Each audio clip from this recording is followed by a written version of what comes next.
ating patuloy na pagtangkilik.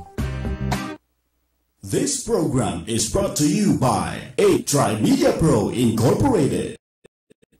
Magandang umaga. Congratulations. Tagahanga mo kami. Hindi mo lang na kami nakikinig sa'yo. Kasi magandang programa mo. Bukod sa mayroong tinatalakay na tama sa bayan, mayroong humor. At saka bilib ako sa'yo. Kasi minsan parang nagagalit yung babae sa'yo, pero hindi mo pinatulang, cool ka lang. Ang ganda ka, kung tira mo ka ako yung si Percy ka, magaling talaga. Talagang kaka ko, maganda ka makiharap sa tao. Congratulations, babati lang ako sa'yo at more power. Keep it up.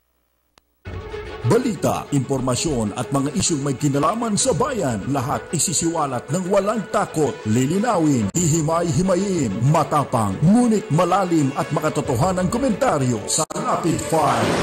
Lapid File, kasama si Percy Lapid.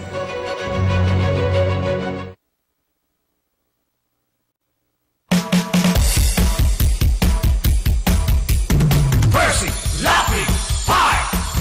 Percy Lapid Fire! Tapang mo'y kakaiba, walang takot sa pagbira. Oh yeah! Oh yeah! Kapag mayroong anomalya, ibubulgar na talaga. Oh yeah! Oh yeah!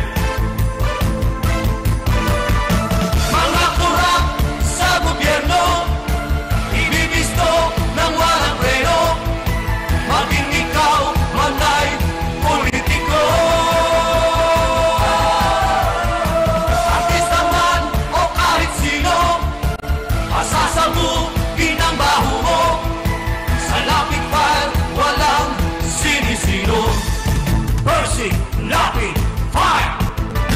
Makapalman ang iyong mukha, sa Lapid Fire ibuubra. Oh yeah! Oh yeah! Kahit pader, ginigiba, basta't mali, inabangga. Oh yeah! Oh yeah!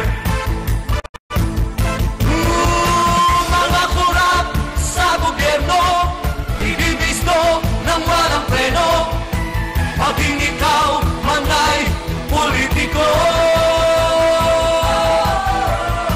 artista man o kahit sino, asasabugin ang baho mo. Sa Lapid Fire walang sinisino. Percy Lapid Fire! Percy Lapid Fire! Percy Lapid Fire! Percy Lapid Fire! Percy Lapid Fire! Percy!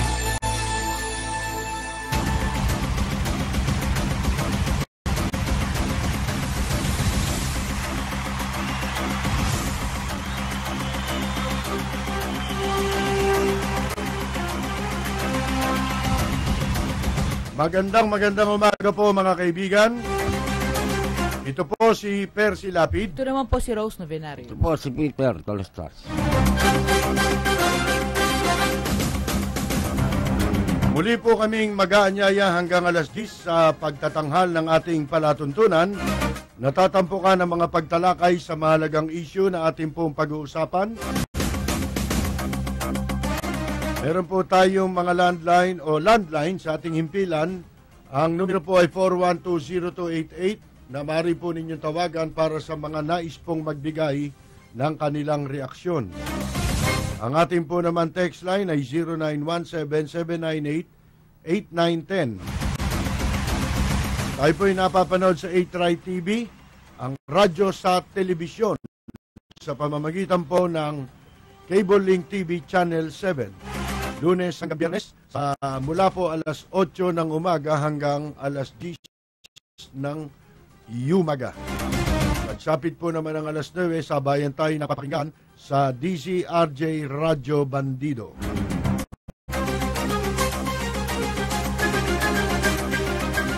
Ano man po inyong pinakakaabalahan, magsama-sama po tayo hanggang alas 10.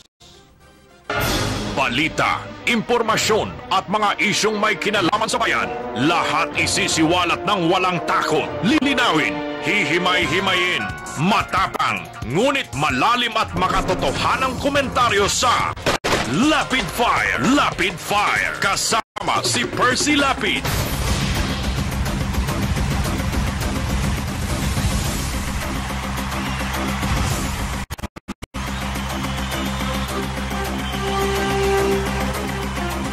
Si Binay po, mga kaibigan, Vice President Jojo Binay ay sinampahan na ng kaso sa Sandigan Bayan ng Office of the Ombudsman. Ito po ay kaugnay ng kanyang ginampanang pagnakaw sa building car park ng Makati City Hall na nilagyan po nila ng parking. At iba pa, yung ang dami, dahil palang kaso nito. Manila Science. Yung lahat. Makati Science High School. Makati Sayang High School. Nasayang yung pera dyan eh. At saka doon sa eskwelahan pa, iba. Mga kaibigan, pinagtataka natin, itong kaso niya, merong piyansa. Pwede namang walang piyansa yan. Lalo na yung laki po nung yung dami yung dami. Oo. Sana kung isang bilang ito napakaraming transaksyon ito Isang transaction lang, billion na, di ba? Ilang counts yun Iba-ibang issue, iba-ibang iba-ibang anong tawag dito? Iba-ibang kontrata yan na pinasok ng Makati ng Office of the Mayor ng Makati. Pagkatapos may piyansa rin pala. Bali wala mga batas natin mga kaibigan Yung plunder, kung sa bagay, bali wala namang makumbi ka na rin ngayon sa plunder sapagkat hihingi ka lang ng presidential pardon Pag nabigyan ka, pwede ka pang tumakbo ulit. Ayon sa Korte Suprema, mga kaibigan. Ito, 2 billion car park isipin ninyo, magkano lang ang nirekomendang piyansa rito? 300,000? Naku po, bariya yun. Gaano karami po yung naibulsang pera nitong si Binay? Yan ang sinasabi natin. Yung pong kinuha nilang pera mula sa sambayan ng Pilipino, katakot-takot, magnakaw ka. Pagdating ng oras na nakasuhan ka na, ang gagawin mo lang, kukuha ka ng konti dun sa ninakaw mo, yun din ang gagastusin mo. Hindi rin galing sa bulsa mo yun. Yung ipagtatanggol niya sarili niya, pera din ng taong bayan yun. Habang, yung pagliliti sa'yo, pera din ng taong bayan yun. So, anong klaseng proseso yan? Due process daw. Anong klaseng proseso yan, mga kaibigan? Samantalang nakita ninyo yung mga media. Yung mga media nadidimanda, libel, dahil sa pagbubulgar. Iba naman yung nadidimanda ka dahil sa nangingikil ka o kaya nagnanakaw ka. O kaya walang kinalaman sa trabaho mo, sa profesyon mo, yung kaso laban sa'yo. Hindi libel nagbulgar ka halimbawa, ng katiwalian, katarantaduhan. Ididimanda ka ngayon. Hindi ka nga sumusweldo ng malaki bilang media. Maliit lang ang kinikita mo bilang media. Lalo na kung kabilang ka sa number 1, yung sinasabi na criteria ni President Duterte na klase ng media dito sa Pilipinas, 3 klase. Meron pa nga, hindi na nga marunong magsipagsulat Nagbabayad sa publication para lumabas na meron silang isinusulat lang hindi ba? Ganyan po pagkatas didimanda ka. Pera mo, problema mo ngayon yung pamyansa dahil ang problema mo mabilis Mabilis aaksyonan ng piskal dahil binigyan nung magdidimanda sa iyo. Ang nagdidimanda sa iyo yung nagnakaw sa gobyerno. Pagkatapos yung perang ninakaw, kasama ako ron Sa ninakawan dahil mamamayan ako nagbabayad din ako ng buwis mga kaibigan. Ngayon, kasama ako ninakawan, yung ninakaw sa akin, ginagamit laban sa akin. Hindi ba? Ang laking katarantaduhan nun. Ginagawan mo ng pagsiservisyo ang taong bayan sa pamamagitan ng ginagawa mong pagbubulgar. Pagkatapos yung nabulgar mo, didimanda ka ng libel, yung ninakaw niya, yun ang gagamitin niyang panggastos laban sa iyo na kanyang ninakawan. Ang ganda ng Pilipinas talaga, mga kaibigan. Ito yung kay Binay. Ito ibig sabihin ng kaso ni Binay. Nagnakaw sila, ang liliti sa kanila ngayon, sandigang bayan na pinasusuweldo ng gobyerno. Pagkatapos, ang gagamitin pamyansa at pang-areglo ni Binay kung may magpapa-areglo sa kanya, yun din perang ninakaw niya. At hindi pa yan. Yung press release niya sa media, galing din sa ninakaw niya yun. Yung bayad kay Joey Salgado para magsalita ng kunyari, mga kaibigan, ginigipit siya. Harassment. Ayan, palilitawing harassment. Yung pera na yon, kaya bumubuka bibig ni, subukan mo tanggalin mo si Salgado, tanggalan mo ng sweldo si Salgado. Kung magbo-volunteer. Magsasalita pa ba yan ng pabor kay Binay? Baka i-game pass yan. Baka magsalita pa yan ng iba. Yun na nga, binabayad sa kanya, galing din sa taong bayan. Niloloko na tayo nito mga ito. Hindi ako nagugulat do sa pagkakapail ng kaso. May paintay-intay pa tayo ng maubos yung immunity yung load ng immunity ni Binay bilang Vice President. Akala natin na mayayari Akala tayo, namin Mano no bail, no? Yung pala, piyansa rin Magpipiyansa rin. Ang masakit po, galing pa sa atin yung pamyansa. Nagliliyap na mga komentaryo, maanghang na mga batikos. Ito ang Lapid Fire ni Percy Lapid. Lapid Fire.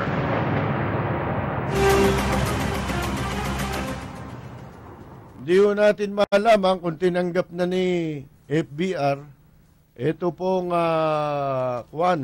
yung inassign sa kanya, inaalok sa kanya na siya ang kumatawan na makipag-usap sa China. Parang starter ang gusto ni Duterte, no? Siya mag-start. Kasi may mga karanasan naman si Ramos, naging presidente nga yan . Ngayon, ang problema lang mukhang idinadahilan ni Ramos yung katandaan niya. Ang sabi niya, dapat daw bumuo ng grupo. Yung parang panel na siyang makikipag-usap para dito. Tama naman yun. Tama nga, pero hindi niya tinanggihan ito dahil sa edad. Baka magalit ang Amerika. Lumabas na double agent siya dito. Kasi sabi rin ni President Duterte kagabi, di ba? Kailangan din daw isaalang-alang yung interest din ng Amerika bilang kaalyado ng Pilipinas. Yun ang sinasabi nga natin. Yun ang iniiwasan ni alam mo naman si FBR. Amboy. Kung tawagin niya ni American Boy, mga kaibigan. Sino ngayon ang pwede nating italaga rito? Ang pwedeng maiisip ng gobyerno? Baka kung papayag sa akin, sa palagay ko, si Senior Associate Justice Antonio Carpio. Oo. Hindi lang naman pwedeng isa lang Oo. Tapos yung ibang nagtanggol din yan. Hindi nila itap yung mga retired Supreme Court Chief Justice katulad ni Puno? Oo, tama. Ayan, pwede yan. Dito, subukan naman natin sila sa diplomasya. Unang-una, alam nila batas Di ba? Hindi sila mahirap. Kung di man nila masyadong, mapag-aaralan nila, madali lang. Di ba? Nilang mapag-aaralan. Dahil mahaba na ang kasaysayan nila sa batas. Katulad nung, may mga magagaling, sinasabi, may organisasyon pa nga sila kung tawagin PhilConsa. Yung Philippine Constitutional Organization ng mga private organization ito association ng mga abogadong constitutionalist. Yan, wala ba tayo makukuha dyan para maging bahagi ng grupo na pwedeng ipakausap natin sa bansang China? Yan ang sinasabi natin. Kahapon, sinubukan maglakbay ng mga mangingisda natin, doon sa karagatan. Sa Baho de Masinloc. Sinamahan pa nga sila ng mga nasa media. Pero bago sila makarating doon sa gusto nilang puntahan, hinarang na sila ng vapor. Chinese Coast At Guard. hinabol pa sila para hindi sila makatungo sa mga direksyon na inaangkin ng China. Itinaboy sila. Ayan ang sinasabi natin. Madaling ipagdiwang yung madaling yung overwhelm. Diyan madaling kunin ng Pilipinas. Kaya madalas magkamali. Yung paniwala niya, pag na-overwhelm siya, mukha sa pagpasok ni Duterte, hanggang ngayon di makarecover Hindi pa rin, ang tagal magbabad. Ang tagal umi-standby. Umi-standby sa pagiging overwhelmed. Sa isang issue. Ha? Sus Mario Joseph. Yan ang sinasabi ko noong isang araw. Paano mo ipapatupad yan? Yun ang tanong. Ang problema dyan, paano i-implement yung desisyon? Lalo na kung walang kausap mo rito na hindi kumikilala ng batas. Pagka hindi pabor sa kanila, hindi kikilala ng batas. Ako may duda ako si Era Pinchik Bakit? Ganyan ang ugali niyan, di ba? Hindi kumikilala ng batas. Lalo na pag hindi pabor sa kanya. Kasi yung saka mga ngamkam, no? Saka yung international court, wala namang police power yan Meron bang mga sheriff yan? Meron bang pulis yan na mag-i-implement? Wala Kaya mahirap. Kung papayag ang China, yan. Kung hindi. Kaya kailangan doon nga nila idalug yan doon sa organisasyon na member nga ang China, katulad ng United Nations. Tsaka kailangan dito, mga kukunin mo kakatawan sa Pilipinas, yung statesman na tinatawag. Hindi pwede rito yung mga mga barumbado, hindi pwede. Mararahas, yung madaling temperamental, di ba? Madaling mainis. Dapat dyan, statesman. At saka, marunong sa diplomacy. International law, dapat expert. At saka yung mga yun, siguro, kung naging Chief Justice of the Supreme Court ka, pwede ka dyan. Di ba? Hindi pwede basag ulo dito. Pwede. O kaya, bigla ka na lang sisigaw ng Darna. magsisisigaw ng kwan. Parang yung mga aktivista. Hindi pwedeng ganun dito. Yung pangapalayasin, ganun. Hindi pwede rito yung mga media coverage. Na bigla kang papasok sa... Ano masasabi nyo sa... Akala mo kwan, may mapipiga. Hindi kailangan dito yan.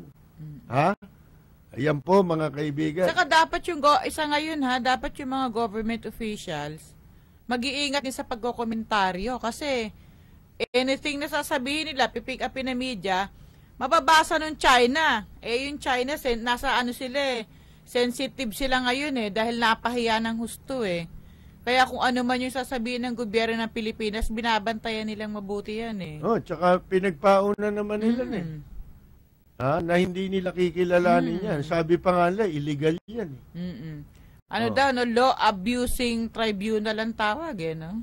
Yan po mga kaibigan. So, mahirap itong kalagayan natin kahit sabihin mong may pinangahawakan ka. Yun naman papel mong pinangahawakan mo, ayaw naman kilalanin. Saan mo gagamitin yan?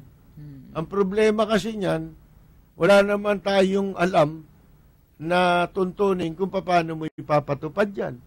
Alam ba ninyo na dyan sa mga ganyang conflict, yung mga ganyang hidwaan na hindi makuha sa papel, ang magiging action lang dyan, ganito yan wala tayong naririnig na nagpapahayag ng suporta sa Pilipinas ng directly na sinusuportahan nila itong desisyon ng UNCLOS in favor of the Philippines. At saka, sinusuportahan nila ang Pilipinas. Ano man na mangyari. Wala namang ganun eh. Meron ba? Kahit sabihin mo, yung ibang bansa na nagke-claim dyan, meron ba? Japan, nagsabi naman na sinusuportahan nila yung decision. Hindi, pero hanggang doon lang. Kasi po, ang sa mga ganyang conflict, hindi yan yung suntukan lang eh. Diyan gagamit ka ng iba-ibang hakbang hanggang sa halimbawa, unang-unang kailangan nga natin dyan yung expression ng pagsuporta ng ibang mga bansa. Para na sa ganon, yung China, humina yung kanilang pagmamatigas. Lumambot yung kanilang pagmamatigas. Nakilalanin yung desisyon. Kung hindi pa rin, halimbawa sa kabila ng mga suporta ng ibang bansa sa atin, hindi pa rin palambutan China, may mga hakbang na ginagawa dyan. Alam ba ninyo, yung isa dyan, kung tawagin, embargo. Embargo. Sinabi ko yun nung una pa lang eh. Napakinggan ko, yun ang binabanggit nung isang luminary. Sino ba yun? Yung in-interview sa isang malaking impita, napakinggan ko. Na-interview rin daw dito sa programang panghapon. Ngayon, ang sa akin, yung embargo, alam niyo ba ibig sabihin para sa mga hindi nakakaalam? Yung embargo, ibig sabihin nun, at ititigil mo kung ano man yung mga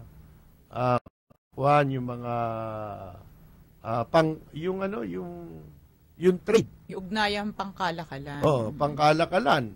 Sa mga produkto yon. Trade embargo yon.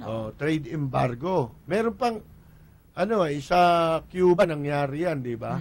Hanggang ngayon. Hanggang ngayon, may embargo dyan. Ang tagal ng panahon nun. Ilang taon na yun. 50 years na pala, kalahating siglo na raw eh. Ang tagal na. Pero, kaya lang, yung Cuba, ay naninindigan eh. Hindi ba sa kanilang pinaglalaban. Itong China, ito hindi tatagal ito eh. Pagka dumating na yung oras na nagkasundo ang mga bansa na magkaroon ng embargo. Pero alam ninyo, napakahirap gawin nun dito sa Pilipinas. Alam nyo, halimbawa, sinabi, napagkaisahan eh. Sige, itigil natin ang dyan. Huwag tayong kukuha ng anumang produkto dyan. At walang papasok dito. Wala rin lalabas sa atin papunta dyan sa China na anumang produkto. Halimbawa, dito hindi mo magagawa yun eh. Bakit? Unang-una yung China, pinakamalaking pinagkakautangan ng Pilipinas yan eh. Iyan yung isa sa pinakamalaking utang ng Pilipinas. Lubog tayo sa utang dyan eh. Paano yung utang mo dyan? Hindi. Sa akin, hindi yun ang pangunahin. Yan namang hindi mo yun. Kasi yung utang pwede mong sabihin, hindi mo na kami magbabayad. Dahil wala naman kami pambabayad. Magbabayad kami pagka may mga terms yan eh. Di ba yung mga utang natin, pwede namang hindi bayaran yan eh. At sa certain period eh. Na hanggang sa maka-accumulate ka ng ipambabayad mo para stable yung maging pambayad mo. Hindi, malalim na yan eh. Malalim na masyado yan. Ang sa akin, yung mababaw na dahilan kung bakit hindi susunod ang pwede nating ideklara eh. Pero ito, sabihin ko sa inyo, hindi mangyayari. Bakit? Puro magnanakaw ang tao rito eh. Ang tao rito, puro makasarili. Ang tao rito, puro swapang. Gusto nyo na example? Sa Bureau of Customs. Ano ba mga pumapasok na produkto dito? Di ba galing China? Bawal lahat yan eh. lahat ng bawal na produktong ipasok dito galing China, nandito lahat. Makikita mo lahat, nasa palengke. Kaya yan sasabihin mo, susugpuin yung smuggling, mahirap yan. Mahirap na trabaho yan. Walang maniniwala sa iyo dahil unang-una, lahat ng naupo sa Bureau of Customs, sinabi na yan eh. Oh, natupad ba? O kahit katiting lang nung pagsugpo sa smuggling, natupad ba? Hindi. Ano katunayan? Eh kayo nga, galit kayo sa China pero binibili, tinatangkilik nyo yung produkto eh. Lalayo ka pa, nandyan lang sa Divisoria, nandyan lang sa Baclaran. Oh, kaya dito hindi pwedeng pumasok dito, magagaling lang ang tao rito sa bunganga. Akala mo, mga totoong makabayan. Eh, daig pa kayo ng mga mga mangingisda eh. Yung mangingisda eh, lumulusob doon eh. Head-on collision ng mga kaibigan, di ba? Itinataya yung buhay eh. Wala silang pakialam sa buhay nila. Hindi nila iniisip na tinataya nila yung buhay nila eh. Mga kaibigan, dito yayabang eh. Ha? Ang daming mga nagsisipag-rally. Akala mo ba eh, kuhan eh. May palipad-lipad pa ng lobo. Ha? Jesus Mariosep. Baka yung lobo na yung galing pa sa China.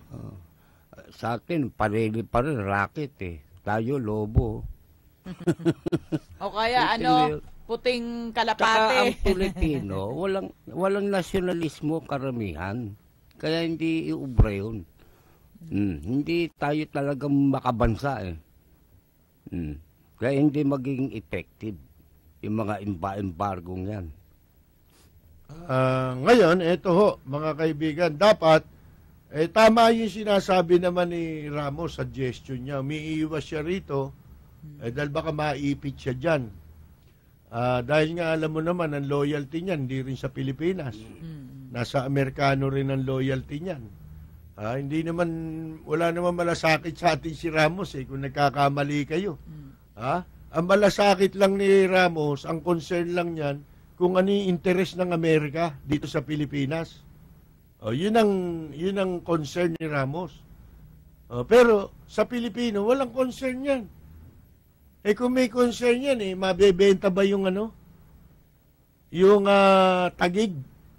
Yung Daport? Yung Fort Bonifacio. Isipin mo, dami nakatira sundalo ron na pinagpapalayas doon. Gawin na lang, umanap ng iba. Ewan ko, masyadong believe din si Duterte rito eh. Kasi nang nag-udyok sa kanya eh. Pero yan nakinig lang sa programa natin yan eh. Kaya niya rin naisip na si Duterte ang itakbong presidente. Naisip ba nila yan? May nauna pa ba sa atin? Wala naman eh. Yan mga huling yan, lahat yan. Huling kabit na yan. Ako, Sus Mariosep. Hindi lang nakinig sa atin si Kuan eh. Sus Mariosep di sana una tayong nandun, di ba? Ngayon, ito ho. Marirekomenda natin dyan. Kasi tayo objective naman eh. Kahit bumaba na tayo eh. Kahit kailangan mo sabihin ng mali, pero meron tayo laging solusyon. Yun ang tinatawag na objective commentary. Yung iba, babanat lang, wala naman sila naiisip. Humanap tayo dyan, yung kamukha ng mga, bigyan nyo ng si Justice Puno, yung mga dating justice, ang kailangan natin dito, yung mga taong, kaya yung sasabihin mo, mga bata, hindi pwede yan. Kailangan dito, mga may edad na tao talaga. Katulad nung sinasabi ni Ramos na edad ang problema niya. Pagdating sa ganyang usapan nga, yan nga kailangan eh. Yung matatanda, di ba? Yan, yung mga kategorya ng mga dating naging mahistrado ng Korte Suprema. Baka umiiwas din si Ramos mapahiya, di ba? And tsaka ang pangunahin nga, yung concern dyan, yung Amerika. Boy. Hindi siya pwedeng maipit dyan, mga kaibigan. Bahala na ho, ito, antayin natin. Kung hanggang saan po makakarating ang kakayahan ng Pilipinas, lalo na yung sinasabing dumulog sa United Nations, mga ganun. General Assembly, matagal na proseso pa yan eh. Baliwala yan eh. Baka mauna pa gera dyan eh. Nagliliyap na mga komentaryo, maanghang na mga batikos. Ito ang Lapid Fire ni Percy Lapid. Lapid Fire. Bumagsak daw po yung mga karaniwang klase ng krimen ayon po kay Bato. Ha? Katulad ng murder, yan yung mga usual, no? Common. Homicide, rape, robbery. Ito raw bumagsak, sabi ni General Bato. Siguro ikinukunik niya ito doon sa ngayon, kampanya laban sa illegal drugs. Meaning to say, pinalilitaw niya talaga na yung droga ang talagang pinagmumulan ng mga krimen katulad ng pagpatay, homicide, mga murder, rape, pagnanakaw. Yan, dahil siguro sa kampanya sa droga. Pero alam ninyo, yung kampanya na yun sa droga, alimbawa, yung carnapping, hindi ba common crime yan? Carnapping? Dahil araw-araw may nangyayaring ganun. Meron na bang dyan? May ginawa na ba? May nang-agaw na ba ng baril? At saka yung carnapping, kahit na wala pa yung droga, may carnapping na eh. Hindi ba? Hindi naman necessarily kailangan maging addict ka o para masangkot ka sa droga para kang mangarnap. Sindikato yan. Matagal na yan. Organized yan eh. Organized group. Meron nga alam ko merong resort dyan sa Bulacan na ginagamit sa ang kunyari ang front ng negosyo yung resort. Pero talagang sindikato ng carnapping. Malaking business din yan eh. Diba? Lalo kung mga kinakarnap yan, di naman yung mga pampasaherong jeep lang eh. Diba? Yung mga high-end na kotse, mga BMW, Mercedes-Benz, diba? Ganyan po mga kaibigan. Pero katulad nung sinabi natin, ilang araw na po nating tinatalakay yung tungkol dyan sa krimen sa droga, na ika nga po, medyo tila nasisira ang pulis. Hindi po nakakabangon ng imahe ng pulis sa inaakala natin. Lalo lumulubog. Lalo hong namamantsahan, lalong dumudumi. Nagiging madusing lalo. Ito pong imahe ng ating kapulisan. Alam nyo kung bakit? Dahil sa hindi na ho kampanya sa droga lumalabas ito eh. Hindi na ho kampanya nangyayari laban sa illegal drugs. Kundi nangyayari ho, kampanya na para wag kumanta tungkol sa drugs. Yan na eh. Yan na po nangyayari. Di ba sinabi ni General Bato nung isang araw yan anyang mga vigilantes. Mga vigilantes daw yan. Di ba sabi ko? Hindi vigilantes yan. Nagpapanggap lang na vigilantes yan. Ano yan? Hindi mga pulis din. Bakit pa sila magpapanggap na vigilantes kung pulis din sila? Ba't hindi sila magpapanggap na vigilantes? Kasi nga po, nahalata na ng publiko na yung mga pinapatay ng pulis na sinasabi nilang hinuhuli tapos lumaban, pinatay, hindi na pinaniniwalaan ng publiko dahil meron ng mga ebidensyang lumalabas na hindi totoo. At kayo, nasaksihan naman ninyo yung dalawang pinatay dyan sa Pasay. Kahit wala kayo doon sa pangyayari, nakita nyo pa sa TV. Buhay na buhay, pinapasok sa kulungan nung ipasok sa kulungan, nangagaw ng baril. Jesus Mariosep. At saka yung mismong Southern Police District, naniwala. Na hindi hindi nang agaw ng baril yun. Tignan ninyo, dahil nga doon sa lumilitaw na hindi talagang kampanya sa droga ang nangyayari, ang ginagawa ng kapulisan. Kung hindi, ito kampanya na patahimikin yung mga testigo para hindi na sila makapagturo ng mga pulis na sangkot sa illegal drugs. Kayo ba naniniwala doon sa ginawang drug test kung saan-saan? Yung bilang ko konti, ang pulis daw na gumagamit ng droga. Wala pa yata 50. Ano? Ay, sus Mario Josefo.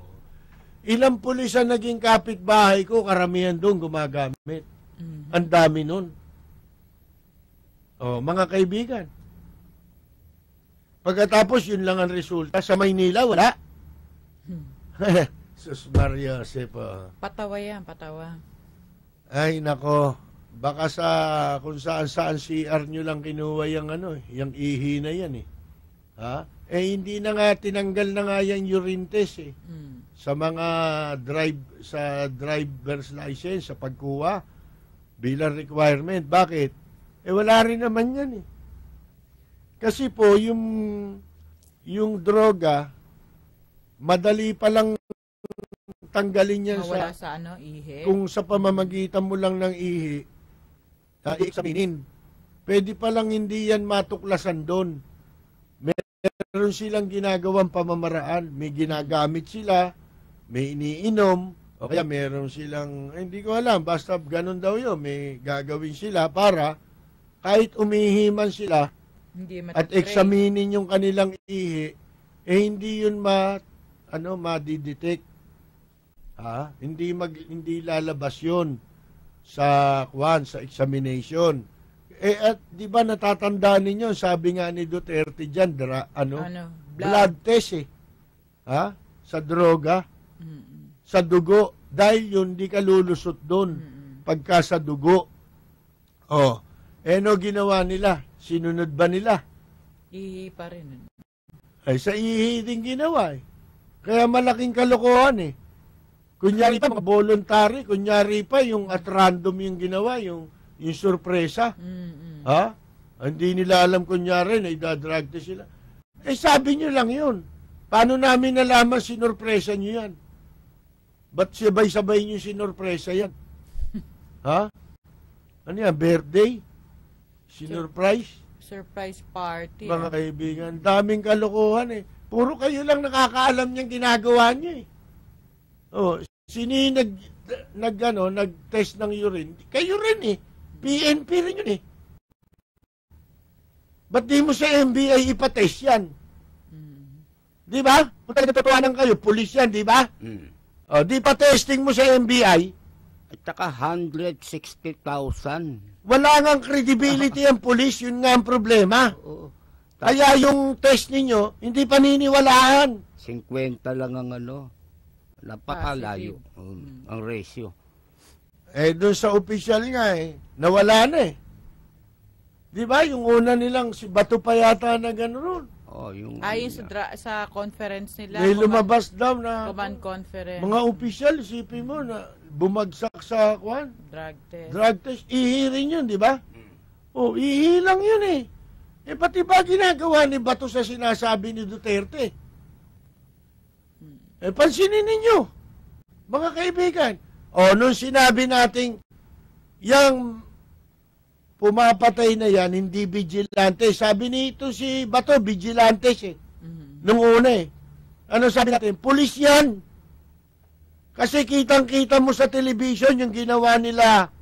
Saan ba nangyari yun? Yung sa Marikina ba yun? Merong nakamotor na riding in tandem, naka-standby doon, tapos yung babarilin, nando doon din.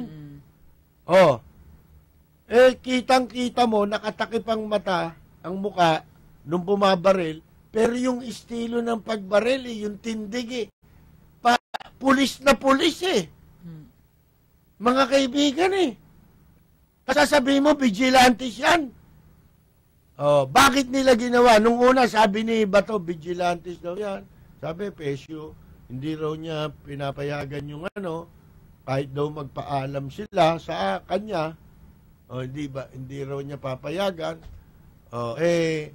mga kaibigan, kasi pinalilitaw nila ngayon parang dahil nga dun sa kinukundina na, nahahalata na ito'y hindi na po nagpaplano ng tama eh. Hindi na gumagawa ng tama laban sa kampanya ng illegal drugs eh. Kasi po, ngayon, masasabi mo, okay yan. Masasabi mo ngayon, okay, patay ka ng patay dyan. Okay yan. Bandang uli, hindi. Makakainisan ka na eh. Dahil, ang nakikita natin pinapatay, puro pipitsugin eh. Wala naman yun talaga mga drug lord eh. Ay, di ba nakita ninyo yung mga drug lord nahuhuli, may pabrika, may laboratorio, ba't buhay yun? Katakot-takot na droga ang dala, bakit buhay yun? Kilo-kilo. Yung nasa barko, pinuntahan nyo pa, ba't buhay yun, hindi lumalaban? Bakit itong maliliit lumalaban? Kukunti lang, sachet lang ang dala niyan. Tsaka walang sa mga exclusive subdivision, walang Oplan Tokhang, no? Wala. Sa Ayala Alabang ba, sa Forbes Park, sa Dasmariñas Village? Wala. Sa Ayala Alabang. Sasabihin ba, wala laboratorio dyan? O di ba meron na? Natuklasan nung araw? Ay, Sus Mariosep. Mga kaibigan, yan ang yan ang mahalata kayo. Ngayon, yung ginagawa kasi nila, parang hindi naman lumalabas na parang hindi totohanan eh. Parang panakot lang eh. Parang ayaw lang nilang ang gumamit yung mahirap. Yung mayaman pwede. Hindi ba? Yung mayaman pwede magbenta, yung mahirap hindi. At saka pwedeng gumamit, pwede magbenta. Kasi nga hindi sila kasali rin sa katok-katok. Tokhang. Mga kaibigan, di ba? Ayan po eh. Ngayon, matapos natin sabihin yan, sabi ngayon, ni Bato, iniba na naman niya.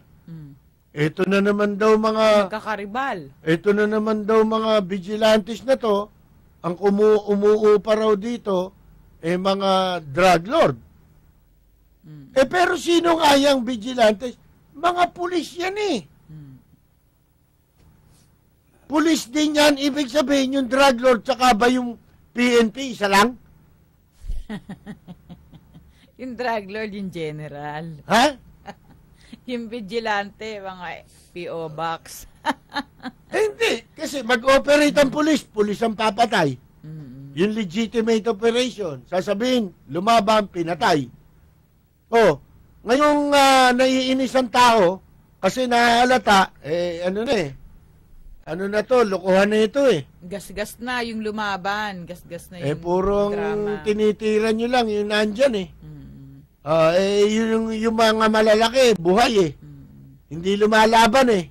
Sangkater ba yung drogang ginagawa eh. Nahuhuli sa kanila eh. Ngayong nabibisto na, nagiging garapal na, sasabihin, vigilantes.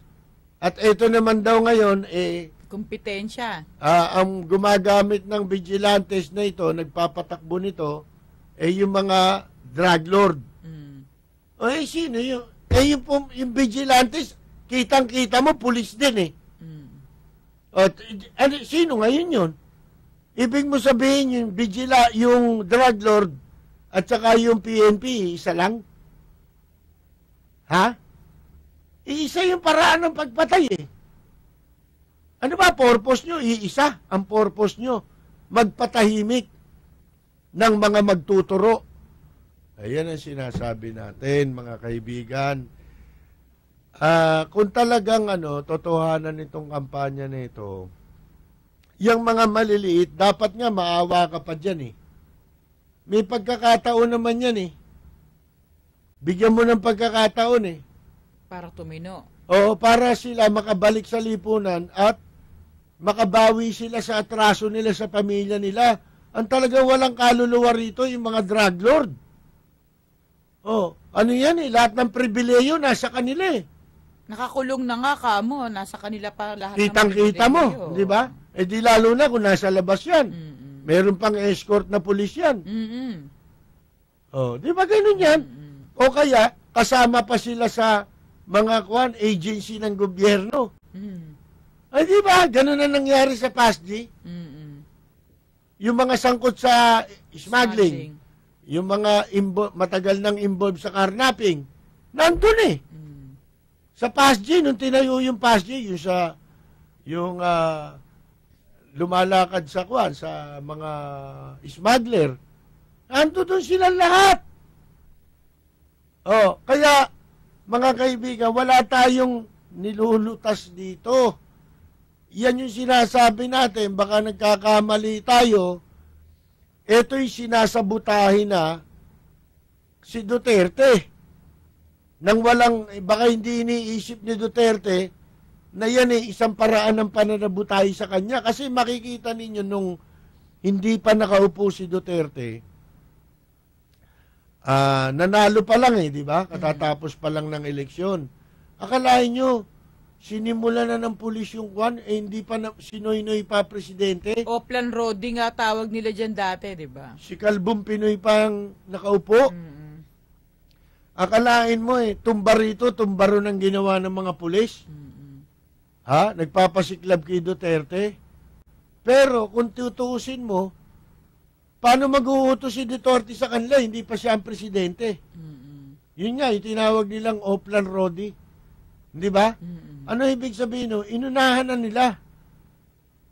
Na itumba yung mga pwedeng kumanta. Ngayon, nahalata na. Yun. Kaya sinasabi ngayon eto raw, vigilantes. Mga kaibigan, hindi vigilantes yan, pulis yan. Kaya dapat, pinag-aaralan ng Administrasyon Duterte yung paraan na pwedeng masabotahe at para mabaliwala yung kampanya na yan. At sa bandang huli, kayo pa sisisihin ng taong bayan dyan. Gagamitin pa yan laban sa inyo nitong mga drug lord. Magiging kakampi pa ng mamamayan yung drug lord. Kasi hindi nila naiintindihan yung paraan ng pagsabotahe sa gustong ipatupad ni Duterte. Hindi natin alam, baka within, dyan sa paligid din ni Duterte, may mga gustong sumabotahe sa kanya. Hindi ba? Masasabi mo ba yon? Yan ang talagang kalakaran sa gobyerno. Bakit? Yung bang mga nagpapa-appoint sa gobyerno, lahat ba yan may hangarin na isulong yung simulain ni Duterte? Hindi naman Ang lahat, marami dyan ang paniwala nila Bunga lang naman yung kay Duterte. Sa sample lang yan sa bandang uli, pwede rin tayo mangupit Pwede rin tayo magnakaw Di ba? Yan sinasabi natin, kailangan dyan naman tayo nakatutok sa mga taong pumapaligid.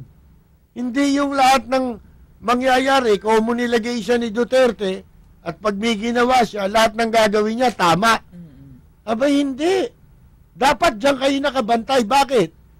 Kasi ang ibinoto natin, si Duterte, hindi natin ibinoto yung mga nilalagay niya sa pwesto. So, yung mga nilagay niya sa pwesto, walang karapatan para talikuran nila yung gustong mangyari ng taong bayan na siyang dahilan kung ba't nilagay si Duterte. Hindi ba? Diyan kayo magbantay sa mga, kung ako tatanungin ninyo ang dami na nga napwesto, di ba? O yung si Ruben Lista nando sa PNOC. Sino ba yan? Mandurugas din yan mayaman ba talaga yan? Hindi naman talagang mayaman yan Nagpayaman yan sa gobyerno, simulat sa pool, panahon pa ni Marcos. Sino pa? Ang dami. Sino ba yung kapoint lang, yung nasabi ko na yan Yan si Ruben Lista sa PNOC. Sino pa? Yung David. Ricardo David. Yung dati immigration. Hindi ba? Meron pa, ang dami pa. At nakatakdang i-appoint yang sila Tolentino, Francis Tolentino. Saan mo ilalagay ang hinduropot na yan? MMDA. Sinukan ng taong bayan yan lintik ang parusang ginawa niya sa mga motorista. Pagka nahuhuli yung mga mangungutong na enforcer niya, pinagtatanggol pa eh. Wala naman silang ginawa sa EDSA. Lalo sumikip. At nung tumakbo siya, iniwan niya rito sa hanggang ngayon nandyan. Yung utor ni Carlos. Oh, ano ginawa niyan? Hindi mo ba napapansin kahit medyo matraffic ngayon matraffic, pero bigla na wala yung mangungutong ng mga MMDA. Hindi nangungutong ngayon. Takot na. Kasi malalaman mo yan sa social media. Hindi mo naman malalaman yan dahil sa otoridad. Dahil sa social media. Nung araw nga, sinasabi ko, yung mangungutong, sandali lang yan Kung talagang gusto nating sugpuin, at yan hindi sindikato. Sindikato rin kasi yan Sino may sindikato niyan? Di yung boss niya. Sino ba boss niya? Di ba si Tolentino? At saka yung si Carlos.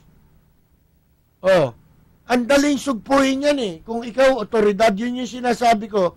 Kung ikaw otoridad ka, hindi lalagana pang ang problema natin, mga illegal parking, illegal terminal, illegal vendors, kung yung pulis at otoridad gagawin yung kanilang trabaho. Yun ang barometro na hindi nila ginagawa trabaho nila Bakit?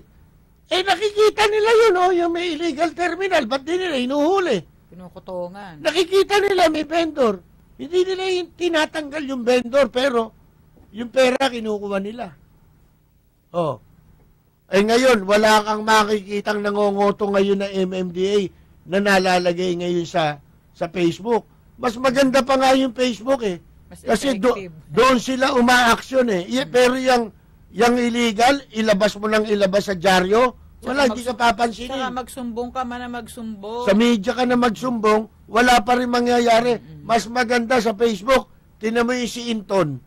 Sa Facebook, nagsusolusyon yan Walang nilulutas na problema yan Padaanin mo lang sa media, wag mong ilagay sa social media. Sa media mo ilagay, sa mainstream. Hindi nila aksyonan. Pero sa social media mo ilagay. Doon, yung lahat ng kaso sa social media, inaksyonan nila mga kaibigan, wala na. Pagka wala tayong nakikita, mamaya magbabalik tayo. Marami pa ho tayong pag-uusapan pagkatapos lamang ng ilang saglit.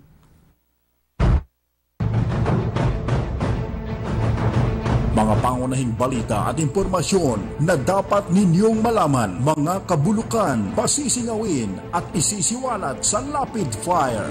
Makabuluhan at makatotohanang komentaryo para sa kapakanan ng bayan. Ihahatid sa inyo ni Percy Lapid, Lunes hanggang Biyernes, alas 9 hanggang alas 10 ng umaga. Samahan si Percy Lapid sa Lapid Fire dito sa DZRJ 810, hatid sa inyo ng 8 Tri-Media Broadcasting Network.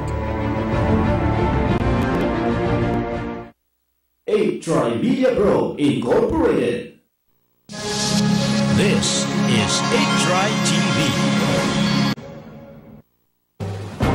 Lalarga na ang mga nagbabagang balita dito sa Balita sa Tanghali. Narito ang inyong tagapagbalita, si Melchor Balawas, Ang inyong tagapagbalita. Balita at impormasyon sa mga napapanahong kaganapan, makatotohanang komentaryo at tunay na public service. Usapin sa kalusugan, entertainment, mga gimmick at papremyo. Lahat ng yan narito sa 8 Tri-Media Broadcasting Network, ang himpilan ng bawat Pilipino. This program is brought to you by 8 Tri-Media Pro Incorporated. Magandang umaga. Congratulations. Tagahanga mo kami. Hindi mo lang nakuha. Matagal na kami nakikinig sa'yo. Kasi magandang programa mo. Bukod sa mayroong tinatalakay na tama sa bayan, mayroong humor. At saka bilib ako sa'yo. Kasi minsan parang nagagalit yung babae sa'yo. Pero hindi mo pinatulang, cool ka lang. Ang ganda. Kung tira mo kamukha ko yung si Percy Kako, magaling talaga ako. Talagang kakako, maganda ka makiharap sa tao. Congratulations, babati lang ko sa iyo at more power. Keep it up. Balita, impormasyon at mga isyong may kinalaman sa bayan, lahat isisiwalat ng walang takot, lilinawin, hihimay-himayin, matapang, ngunit malalim at makatotohanan komentaryo sa Lapid Fire. Lapid Fire, kasama si Percy Lapid.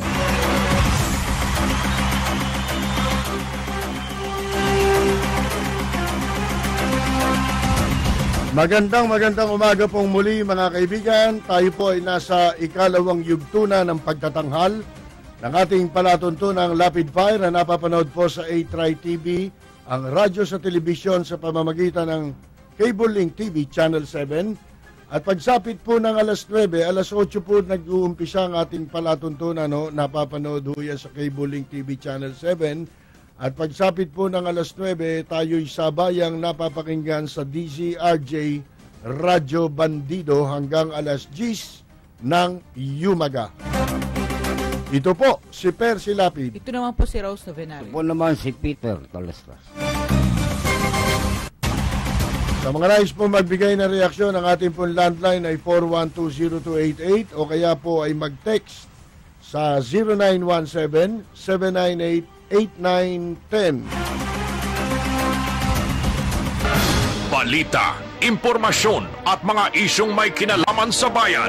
Lahat isisiwalat ng walang takot, lilinawin, hihimay-himayin, matapang, ngunit malalim at makatotohanang komentaryo sa Lapid Fire. Lapid Fire, kasama si Percy Lapid. Ang balitang ito ay hatid sa inyo ng Hataw. Number 1 sa balita, basta tabloid, Hataw.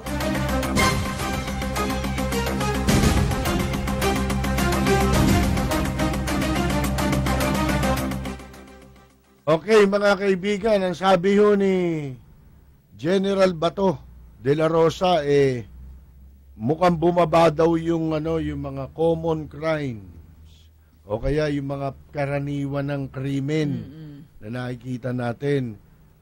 Parang inuugnay nila ito doon sa mga nangyayaring patayan ngayon laban sa mga sangkot sa droga, kaya bumaba ang krimen. Parang lumilitaw din na kaya lang may krimen dahil may droga. Oo. Parang lumilitaw na kapag walang droga, walang krimen. Ganun ba yun? Paano yung tawag dito? Yung mga krimen ng mga government officials, di naman nagdadrugs yung mga yan, di ba? Yung mga hindi nagdadrugs. Yung mga krimen na kahit di mo gamitan ng drugs. May krimen. Huwag nating masyadong tinanin nyo di ba sinabi natin ng ilang araw yung vigilantes, sinasabi nila nun vigilantes daw yung pumapatay na. Parang hindi ako naniniwala mag-aaksaya ng panahon ng tao para dyan Takot lang ng karaniwan tao na magtatag sila ng vigilantes, lalo na wala namang pera yan. Gagawin ba ng isang tao walang pera yan? Wala namang kapangyarihan yung papatayin mo. Pinapatay ng vigilantes usually yung mga influential, mga personalities, di ba? Dahil pag nabuhay yan, may influensya yan At saka yung consequence, siyempre isipin mo rin. Kung mahuli ko, bawal din yung pagpatay di ba? Meron bang tutulong sa akin kung wala naman akong pera? Ano ibig sabihin nun? Kasi nga po, medyo medyo tinatabangan na ang tao doon sa mga pagpatay, sa mga pipitsugin. Kasi po, pagka merong kandalang shabu na binebenta mo sa siyay, hindi pa nga natin alam kung totoo pa nga yun, yun ang pinapatay sa loob pa mismo ng bahay. Pinapanik pa, no? Yung dalawang ang mag-ama, di ba? Huli na nang agaw daw ng baril. Mukhang unti-unti na hindi na totoo lumilitaw. Senaryo na. Parang hindi na, gimmick na ito Hindi na ito makatotohanan na pagsugpo gimmick na ito. So ano nangyari? Dahil sa sumasabit ang pulis sinasabi ng pulis, lumalaban, hindi alam, kahit na wala ka sa pangyayari. Yung ba naman pare-pareho? Uniform. Araw-araw na ginawa ng Diyos. Wala ba tayong sentido komon? Yun yung sinasabing sentido komon ang nagdidikta sa'yo eh. Na maintindihan mo eh. Na puro 38 ang baril na nadadampot nila eh. Gaano ba karami yung 38? Paltek, Sana, impak. baka naman galing sa Danau yan. Ha? Posible. Mga kaibigan, tingnan ninyong kalokohan. Ano sabi natin? Noon nga, nung medyo garapal na nahalata na ng publikong ano na ito, scripted na ito at saka wala nang kinalaman nito para talaga sugpuin ng droga. Hindi ganyan ang paraan eh. Na alam natin eh. Ngayon, o kaya inaasahan ng tao, hindi ganyan. Kasi pagka drug lord talaga, may pabrika, may nahuli nga sa PhilAm eh. Ba't buhay yung mga yun? Yung nahuli sa barko buhay eh. Ang daming siya buong ikinalat niya mga yan. Hindi ba yun ang dapat sinasampulan? Tsaka yung barangay chairman, di ba? Ba't si Kulanco buhay pa? Yung nahuli doon sa Claveria, yung barangay chairman. Ba't mga buhay yan? 180 million worth of shabu yun. Bakit yung mga nagpondo para lagyan ng ulo ng pera yung Peter ulo nila? ko, Yung Peter ko, tsaka Kulanco. Ba't buhay yung mga yan? Tsaka yan yung yung Kulanco daw, may binigyan na presidential na 50 million. Ano sabi nitong si Bato? Vigilantes anya. Nung sabihin natin, hindi vigilantes yan. Pulis yan. Yan din yun. Yung nag-ooperate ng pinatatahimik lang, yung magtuturo sa kanila. Kasi nga, sinimulan nila yan eh. Wala pang inuutos si Duterte dahil di pa nakaupo si Duterte. Paano siya mag-uutos? Meron siya sinasabi, pero utos ba yun? Paano siya magkakaroon ng kapangyarihan mag-utos nakaupo pa si Panot? Ngayon, tinawag pa nila Oplan Rodi. Di ba? Inunahan na siya ng mga pulis para wala na siyang dat ng testigo. Baka unang madampot yung mga testigo, magsikanta yan eh. Mga kaibigan, ayun, pinagtututumba. Ngayon, nung medyo nahalata na hindi na maganda ito, pinagsususpecha ng kaya tinutumba yan, asset yan. Baka kumanta yan. Ano, ginawa? Pero isang lumabas sa TV, nakuha ng video yun eh. Yung sa CCTV galing yun eh. Yung binaril siya nung nakasakay sa motor, bumaba. Hinabol pa siya. Binaril, bagsak. Tapos dumapa, binaril na naman sa ulo. Yun po, kitang-kita mo yung tindig, style ng kilos at galaw ng tao na nakamaskara, na bumabaril. Pulis na pulis ang dating Mga kaibigan tapos sasabihin mo, vigilantes yun. Sino maglalakas ng loob na vigilantes na sumagupa sa mga yan? Alam naman natin mga ruthless yan. Mga malulupit yan, di ba? Pulis din yun. Kaya ngayon, sabi naman ni Bato, binago na naman niya. Kaya ito na naman daw mga vigilantes na ito, drug lord daw nag-utos nito. Itong mga vigilantes na ito. Teka muna, yung pagpatay nung sinasabi yung inutusan ng drug lord na vigilantes, tsaka yung pagpatay ng pulis sa operation, pareho naman Ibig nyo ba sabihin yung PNP tsaka yung nagutos doon sa vigilantes ng mga drug lord, isa lang din? Kasi isa yung pagpatay Nagmaskara lang para hindi maibintang sa pulis, para hindi madiin ang pulis sa maling pagpatay sa mga posibleng asset nila.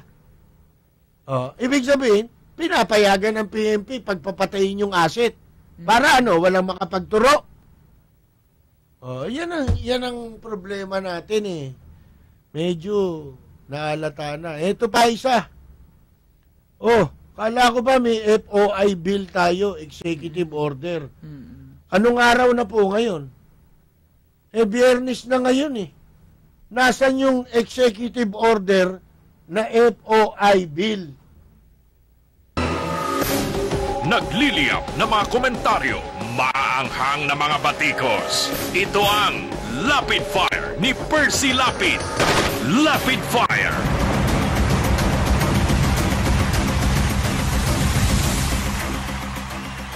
Okay, Maga, nasa linya natin. May tawag tayo mula po kay Karering. Magandang umaga po, Karering. Be completed as dial. Hindi, dito sa kabila. Karering? Karering? Magandang umaga po. Wala. Wala? Ha? Wala? Oh, si Karering, wala? Line 2 raw. Oo nga, line 2 nga, ito. Line 2. Paano ba ito? Karering. Karering. Karering. Yun. Karering. Hello, Karering. Wala. Ayusin mo muna si Karering. Ha? Hello? Hello, hello, hello. Oh, Karering, maraming echo. Patayin niyo yung radyo nyo. Hindi ko narinig eh. Oo. Okay. Alam mo, kaya ako tumawag. Tama yung mga tsori mo. Tama yung mga tsori mo, Kwan, na yan ang sisira sa magandang hangar ni Presidente Duterte. Oho. Inuutos yan ganyan. Hello? Hello? Oho, oho. Oh. Tama yung mga tsori mo. Kung hindi iniisip ko, kung talaga hangarin na, patayin yung mga nagkakalatang droga niyan, yung nakita nilang yung floating factory, dapat yung patay yun eh. Masyadong higit yun dahil yung nagkakalatang kita mo na ebidensya. Bakit yung mga pinapatay na ito na basta papatayin mo na minsan nga sumusuko na eh. Tama yung sinabi mo, mga asset yan, may nalalaman sa kanila yan.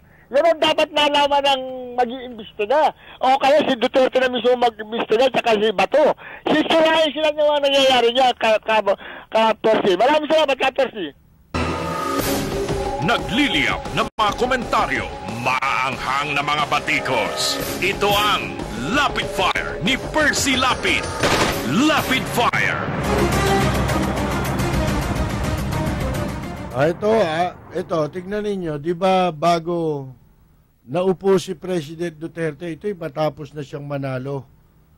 Di ba may nahuli rito sa Maynila na droga sa sasakyan, 10 kilo, sabi nila nahuli daw nila yan at sinusundan daw nila yan, nakatakas yung inabandon na yung sasakyan at nandun yung 10 kilo. Okay? Pagpalagay na natin, nakatakbong imposible. Kilala nyo nga sinusundan nyo nga Imposibleng makatakbo. Kahit tumakbo yun, hindi nyo hinabol. Ngayon, ito. Ano plate number nung sasakyan?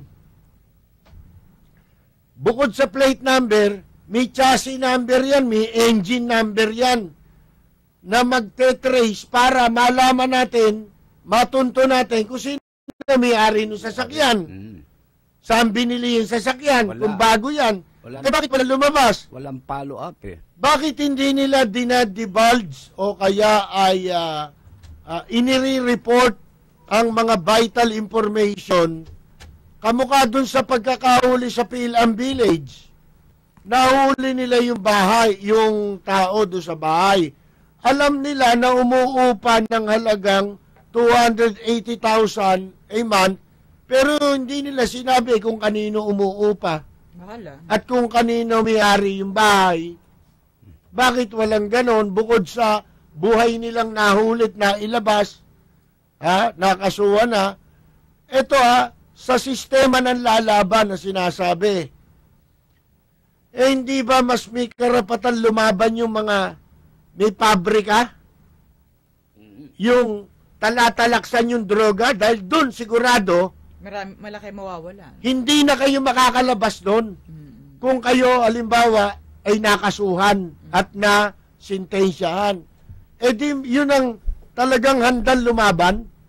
Bakit itong makakalabas naman siya kung konti lang yung syabong nahuli sa kanya. Kasi 5 grams yata ay tinuturing na para bumagsak ka sa pusher eh. 5 grams pataas. Oh, mga kaibigan, under the law. Ha? Oh, bakit yun eh? Lumalaban. Kulong lang yun. Tsaka lagi may baril, ano? Oh, hindi ho capital offense yun, babagsak. Yung maulihan ka ng 5 gramo pababa, mas mababa sa 5 gramo.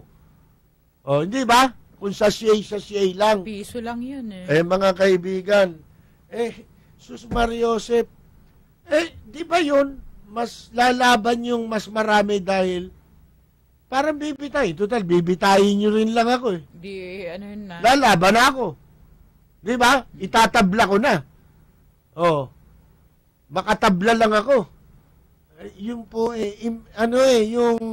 yung labag sa sentido común eh. Ito hindi po yan ang klase ng hustisya, hindi yan ang klase ng disiplinang inaasahan nating ipapatupad ng Duterte administration. Ang inaasahan nating ipapatupad na disiplina ganito. Ako halimbawa, pulis. Kaya dito makikita ninyo, wala naman nilulutas yung pulis eh. Ito, ebidensya. Maglakad ka kahit saan. Makikita mo yung karsadang daanan ng sasakyan, may mga nakaparada.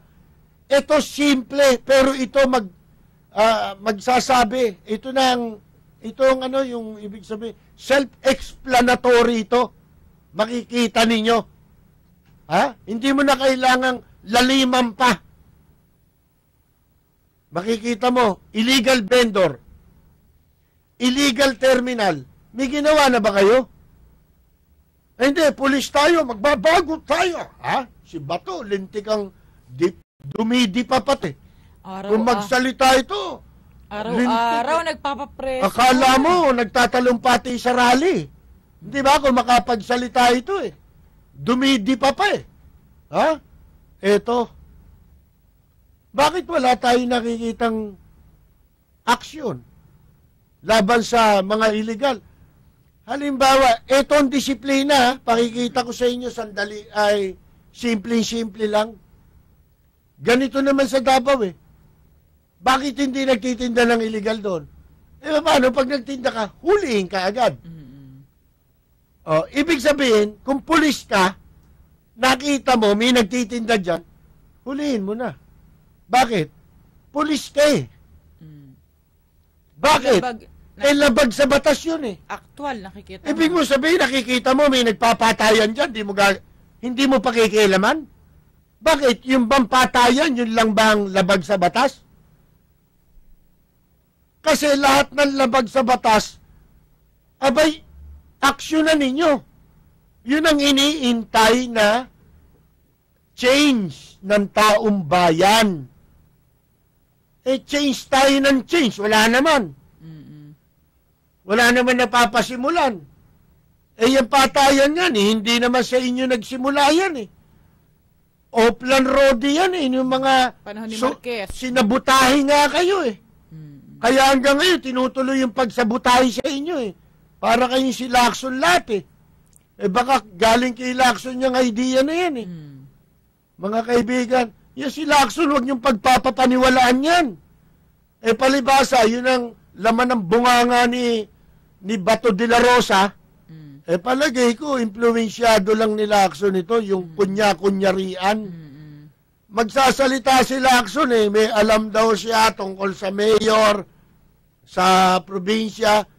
Alam mo pala eh, naging happy ka ng pulis. Alam mo kung si Lacson, totoo yan?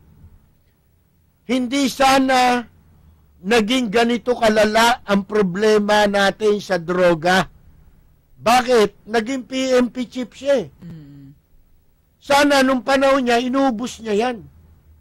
Nilipol niya yan. Kahit na mayor pa yan, hindi na siya makakapagprotekta. Hindi na siya makakalahok sa droga. Kahit governor pa siya, kahit sino pa siya, Dahil walang droga. Walang pinarusahang uniformado na patong sa drugs, ano? Oh. Wala ngang pinangalanan, eh. Sinisira niya ngayon yung diskarte ni Duterte. Gusto niyan dumihan. Gusto niyan lagyan ng doubt ng tao. Bakit? Si Duterte, pinangalanan yung general, eh. Pinagtatanggol Ngayon, yung pinangalanan doon, pinagtatanggol niya yung isa. Saka gusto niya, pag siya nagtanggol, paniwalaan siya kesa kay Duterte na nag-akusa, no? At tapos susuportahan siya ni Bato, di ba? Idol ko, niya yan eh. Idol mo pala, di mag-untugan na lang kayo. Di ba? Umalis ka na kay Duterte. Ikaw naman, nakasama ka lang ni President Duterte nung Vice Mayor. Kailan lang yun? Kung maka-arte ka, akala mo, overacting na to eh. Hindi niyo ba nahalata si General Bato? Hindi na overacting. Sabi pa mga vigilante, naamon ko ng barilan. Kahit 5 kayo, ako lang mag-isa. Sabi. Paano lalaban yung vigilante? Pulis niya yun. Hindi. Saka, hindi ko alam kung mahina ulo nito. Malaki lang ulo pero kukonte laman. Alam mo kung bakit? Bawal yun. May batas pala yan. Yung i-challenge mo sa duel, ay bawal pala yan. May batas niyan. Revised Penal Code. Pangalawang beses na niya yung sinabi. No? Nung una, hinahamon niya ng duelo, drug lords, di ba? Nung pag-upong-pag-upo. Pakitignan mo nga, Kwan. Ito si, Jim ba yan? Yeah, Jim. Jim, i-google mo nga yung law. Philippine law regarding duel. Yung duel. Gun duel. Mga kaibigan. Dapat mayroon tayong researcher dito, no? Google niya lang. May batas yun eh. Tingnan mo kung revised penal code. Republic Act o revised penal code. Mga kaibigan, kung ang talagang gustong makita ng tao, yung radical change. Doon natin nagustuhan si Duterte dahil yung radical yung dating niya. Pero itong ginagawa ng pulis, mukhang hindi dapat pagtiwalaan ni Duterte itong mga ito. Bakit to? Kasi ito tingnan mo. Di ba nagpapaandar itong mga, lalo na si Erap, kunyari, sa media lang yan eh. Ito naman media, nagpapagamit naman kay Erap. Magpapakuha ng litrato na kunyari pinalinis niya sa City Hall yung yung vendor sa Divisoria. Ngayon, pagkatapos kunan ng camera at saka ng litrato, aalis na yung media. Alangan naman nandun pa sila. O maya-maya, babalik na naman yung vendors. Mga kaibigan, ganun ang nangyayari, di ba? Bakit? Kasi yung nagpaalis City Hall, ano ginagawa ng pulis? Pinatutupad ba ng pulis ang batas? O bakit walang ginagawa yung koronel na nilagay ni Bato dyan? Kala ko ba change? Yan ang gustong makita ng taon, change. Wala eh. Asan ang PNP? Di ba lahat ng bawal dapat aksyonan nila? Sabi ko nga sa inyo, baka ginagamit na lang na libangan itong para libangin ang tao eh. Ginagawa nilang pelikula itong patayan eh. Na parang sine habang nanonood ang tao. Kung paulit-ulit, long playing na po eh. At ang nakikita, maliliit lang. Wala naman tayo nakikita, yung malalaki, hindi napapatay. Hindi marunong lumaban. Hindi marunong mang-agaw ng barel. Kung tutuusin ninyo sa common sense, kung mas mabigat ang kaso, yun ang merong katwirang lumaban. Common sense yun. Pero yung walang kakayahan lumaban dahil alam naman niya, maliit lang yung haharapin niya dahil sa siyay lang siya. Nahuhuli, drum eh. Barko nga eh. Kilo-kilo, dami. Sa Pilam Life, ang dami nga, pabrika nga eh. Sa BF Homes, tambak eh. Sa Cagayan eh, tambak eh. Ba't buhay lahat yun? Tapos vigilantes, pulis yan. Para ang pulis hindi madiin sa ginagawa nilang summary execution para mapatahimik yung mga testigo laban sa kanila. Nagliliyap na mga komentaryo, maanghang na mga batikos. Ito ang Lapid Fire ni Percy Lapid. Lapid Fire.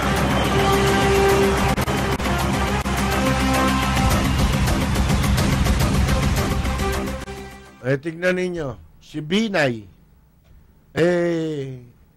sinampahan na raw po ng kaso hinggil sa 2 billion parking Makati building. Doon sa City Hall. 2 2 billion, pero ang piyansa napakaliit eh. At may piyansa. Malversation. Kala ko ba Plunder. Magugulat kami. Gugulatin kami nitong pagpapatupad ng batas. Isipin ninyo, daming ninakaw dito na sinasabi. Bilyones. Sa tagal ni Binay sa pwesto. Ang daming naipon. Ito ba ang klase ng ating pong hustisya dito sa Pilipinas? Isipin ninyo, sabi ko nga, mas marangal na di hamak ang isang mandurukot sa Quiapo kesa po sa mga magnanakaw sa gobyerno.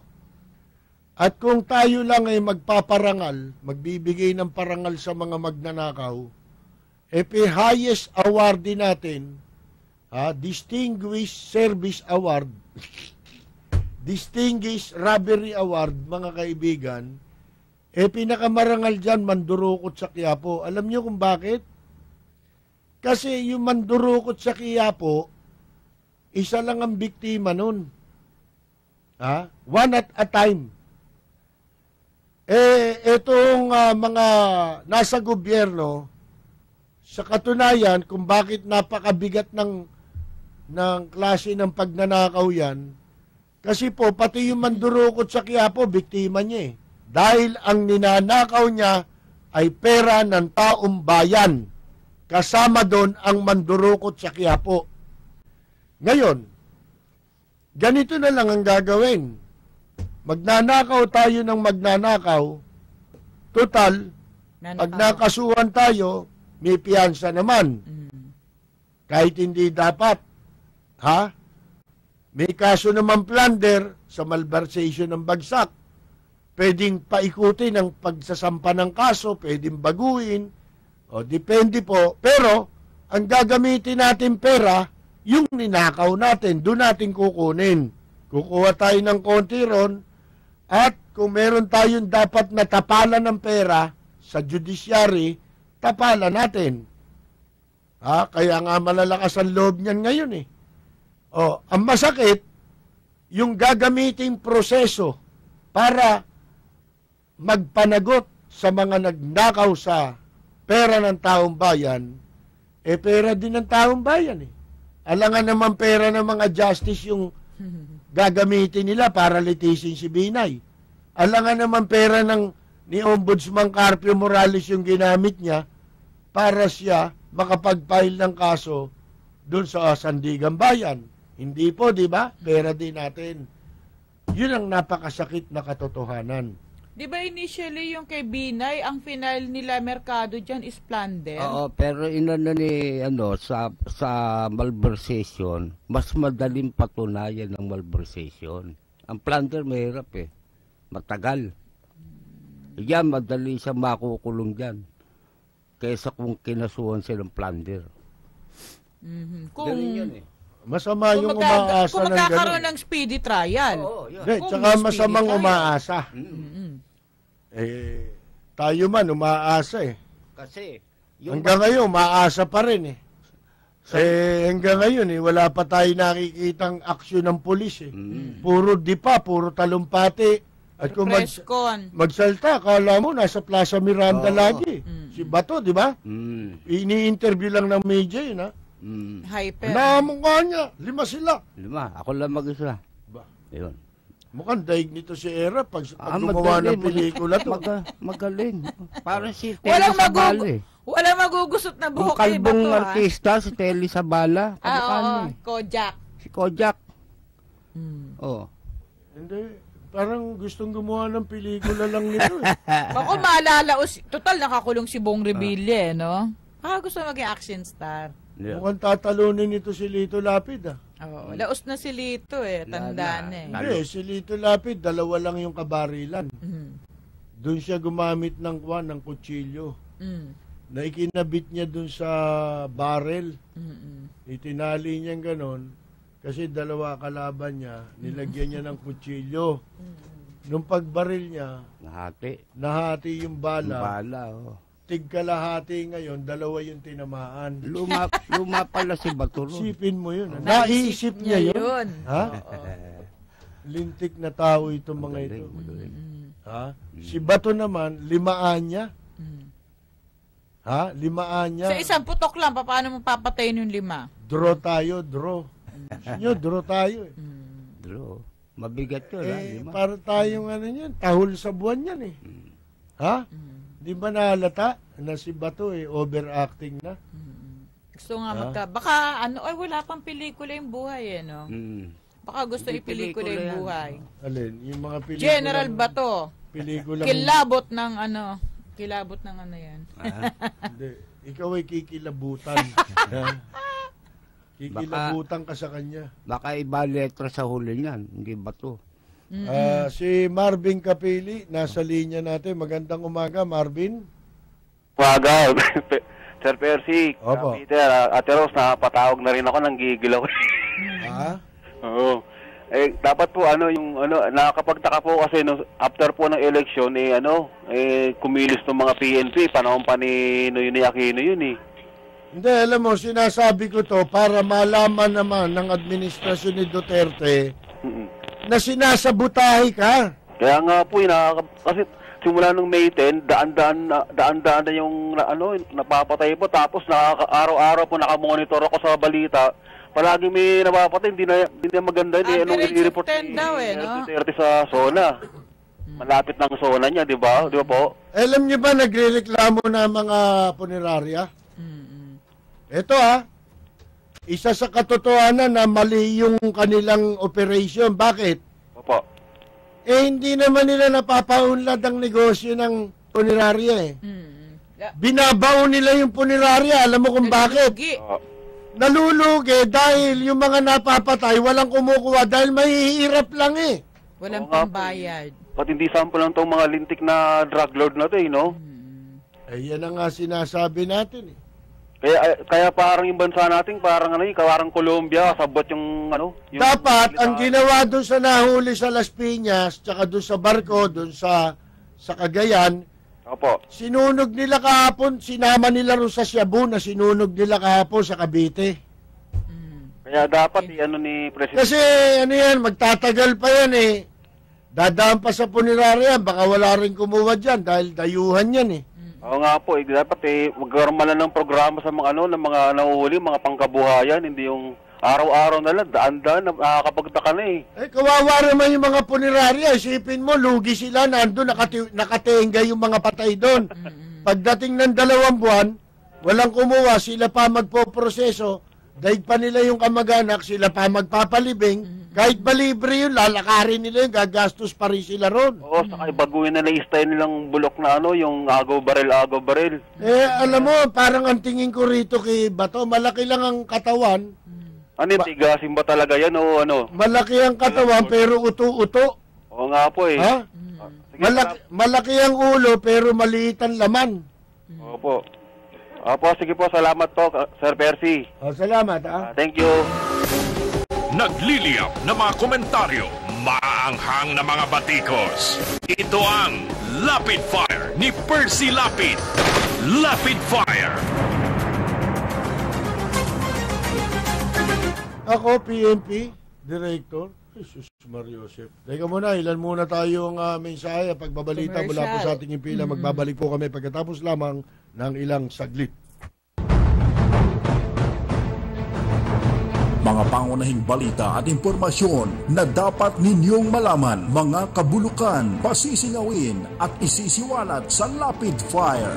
Makabuluhan at makatotohanang komentaryo para sa kapakanan ng bayan. Ihahatid sa inyo ni Percy Lapid, Lunes hanggang Biyernes, alas 9 hanggang alas 10 ng umaga. Samahan si Percy Lapid sa Lapid Fire dito sa DZRJ 810, hatid sa inyo ng 8 Tri-Media Broadcasting Network.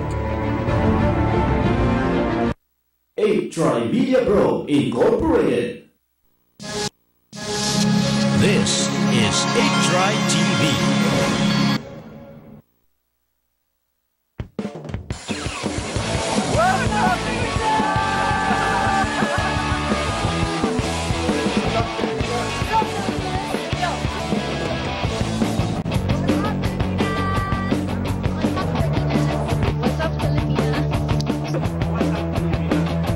What's up, Filipinas? What's up, Filipinas? What's up, Filipinas?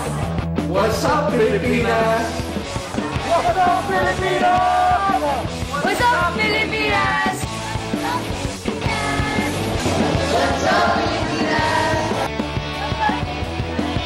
What's up, Filipinas? What's up, Filipinas? What's up, Filipinas? What's up, Filipinas? What's up, Filipinas? What's up, Filipinas? What's up, Filipinas? What's up,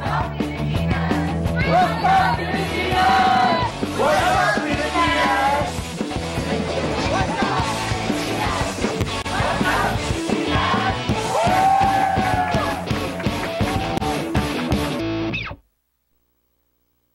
What can you say in 1 minute? BBC Minute at 7 GMT. BBC Minute with me, Vic and Dad. It's 9:30 in the This is still a The BBC Minute is the world's news stories in 60 seconds. BBC Minute. The world in 60 seconds. BBC Minute. This is the BBC Minute. Tune in to the BBC Minute. Weekdays on DZRJ 810 AM, the voice of the Philippines. The Doctor is on air dito sa Klinika On Air. Usapang pangkalusugan, mga wastong paraan upang sakit ay malunasan. Ihahatid ang tamang gabay sa pangangalaga ng ating katawan. Klinika On Air. Samahan si Dr. Ray Salinel Jr. tuwing Martes, alas 6 hanggang alas 7 ng gabi. Klinika On Air dito sa DZRJ 810. Hatid sa inyo ng 8 Tri-Media Broadcasting Network. Shalala! Shalala! Shalala! Siyalang at wala ng iba. Salala!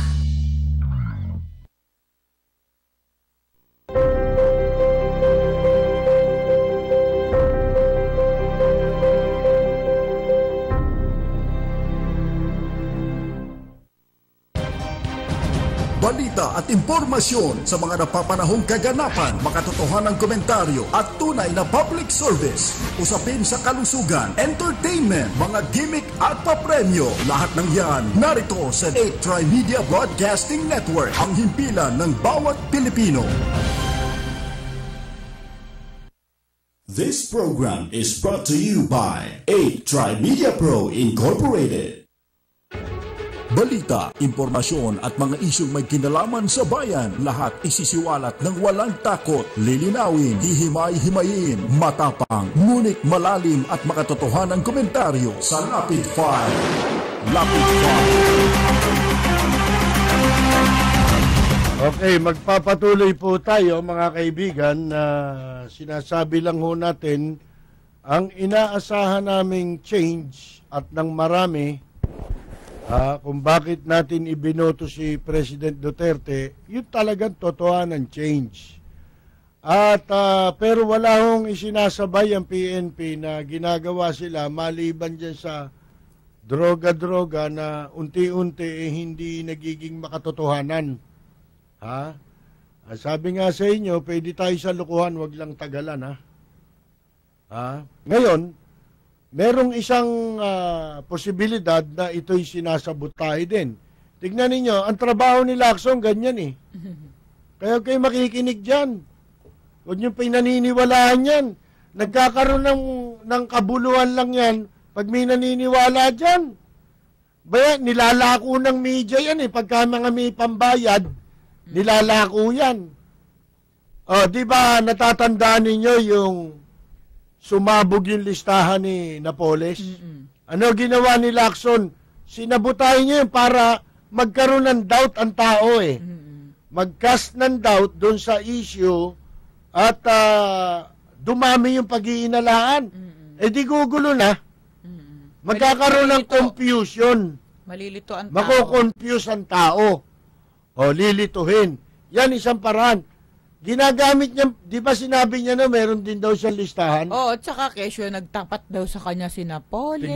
Tignan mo, sige. Nagpunta sa kanya si Napoles, may pinagtapat, isinabmit sa kanya yung listahan. Paano yung listahan? Marami siyang gustong ipagtanggol doon. Oo.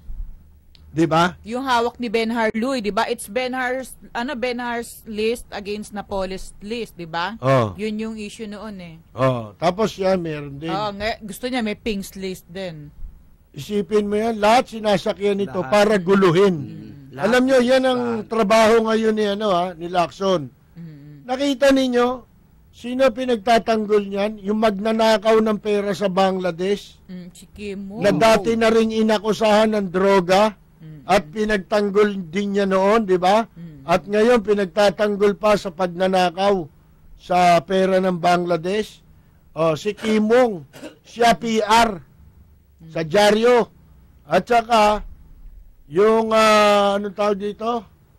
Yung eto ngayong kampanya sa droga. Meron din daw siyang alam, mayor daw. 5 outside of Metro Manila. Labas daw ng Metro Manila. Ba't di mo sinugpo ang droga nung panahon mo? Palagay ko, kung sinugpo mo yan, hindi umabot yan. Kung talagang magaling kang pulis. Hindi ka magaling na pulis eh.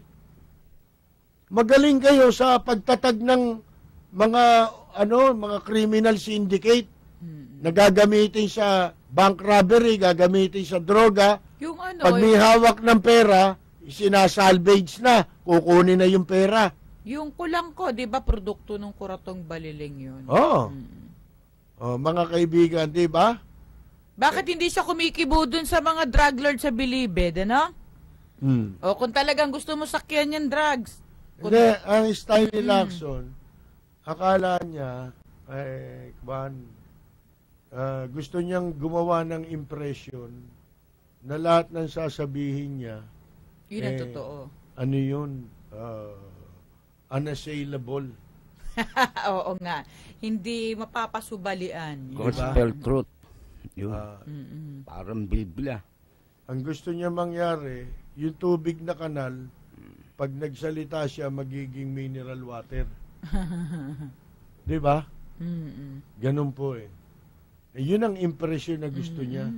Kung makapagsalita, kala mo, diyan niya kumuha ng pork barrel eh. Pagbabawal daw ang pork barrel.